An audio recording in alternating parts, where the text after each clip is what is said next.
ராம் நாராயண ராம். சிறு பிரபஞ்சத்தில் உள்ள அனைத்தும் பொருட்களும், மகாகாசியில் உள்ள பொருளும் அதே அனைத்தும் எங்களின் உள்ளே உள்ளது. முழு பிரகிருதியில் உள்ள அனைத்தும் அது அனைத்தும் எங்களின் உள்ளே உள்ளது.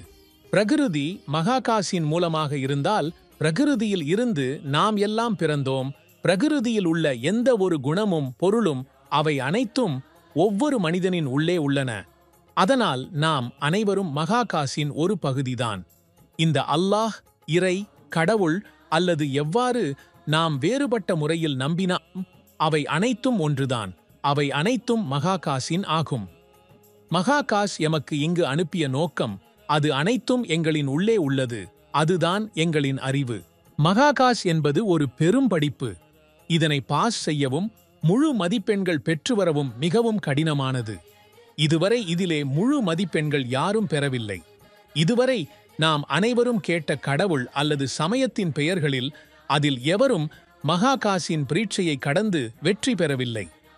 எவர் இந்த பரீட்சையில் முழு மதிப்பெண்கள் பெறுவாரோ அவரே மகாகாசின் பட்டம் பெறுவார். அவர் மகாகாசில் ஆட்சி செய்வார். அவரே மோட்சம் பெறுவார். நாம் அனைவரின் உள்ளே அறிவு இருக்கின்றது. அது எங்களின் ஆழ்ந்த ஆத்மாவில் உள்ளது. அதுதான் எங்களுக்கு வாழ்க்கையை வாழும் விதத்தை காட்டுகிறது. நாம் எங்கள் அறிவின் வழிகாட்டுதலை கேட்கவில்லை என்றால் நாம் மோட்சம் பெறமாட்டோம். ஒவ்வொரு மனிதனின் உடலில் 10,000 கோடி ஆன்மாக்கள் இருக்கின்றன. நாம் அனைவரும் தினமும் 2 அல்லது 3 முறை செரிகுத்த உணவு எடுத்துக்கொள்கிறோம். அது நம்மை திருப்தியுறச் செய்கிறது. ஆனால் எவ்வளவு நேரம் யோசித்தீர்களா? இந்த 10,000 கோடி ஆன்மாக்கள் எது உண்ணுகின்றன? அவைகள் உணவு பெறவில்லை என்றால் அவை உள்ளே இறக்கும். பின்னர் என்ன ஆகும்?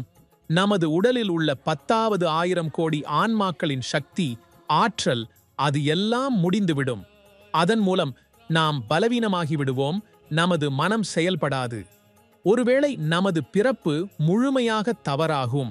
இந்த பூமியில் மனிதன் பெற்ற அனைத்து பொருள்களும் அது அனைத்தும் விண்வெளி பரிதி மற்றும் பிரகிருதியிலிருந்து வந்தது. அவருக்கு ஏதுவும் தனி உரிமை இல்லை.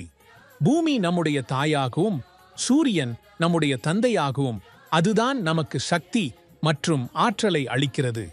பிரகிருதியே நமக்கு அனைத்தையும் வழங்கியுள்ளது. ஆனால் பிரகிருதி உங்களிடமிருந்து ஏதாவது கேட்கிறதா? சூரியன், சந்திரன், விண்மீன், அனைத்து கிரகங்கள் மற்றும் நட்சத்திரங்கள் நமக்கு வழங்கிய அனைத்தையும், அவைகள் உங்களிடம் எதையும் மீண்டும் கேட்கின்றனவா? அல்லது அவைகள் நமக்கு நாம் உங்களுக்கு அனைத்தையும் வழங்கினோம் என்று நன்றி தெரிவிக்கின்றனவா? பின்னர் மனிதன் ஏன் ஒருவருக்கு மற்றவர்களிடமிருந்து தேவையற்ற நன்றி தெரிவிக்கின்றன? அவருக்கு என்ன தனக்குள்ள இருப்பது? அது அந்த நன்றியை தெரிவிப்பதற்கு நாம் எங்களுடைய வாழ்க்கையை பிரகிருதியை நினைவில் வைத்து அதிலிருந்து ஊக்கம் பெறும் வகையில் வாழ வேண்டும். ஏனெனில் பிரகிருதியே நம்மை சமநிலையாக்கி நம்பிக்கை வைக்கும் வகையில் ஆக்குகிறது. நமது வாழ்க்கையில் குறைவு ஏற்பட்டால் பிரகிருதி அதை சமநிலையாக்கிவிடும். அதனால் அனைவரும் அவர்களுடைய பிரகிருதியுடன் இணைந்து வாழ வேண்டும். மனிதன் இன்று பெற்ற அனைத்தும் அது அனைத்தும் விண்வெளி மற்றும் பிரகிருதியின் வரம்தான்.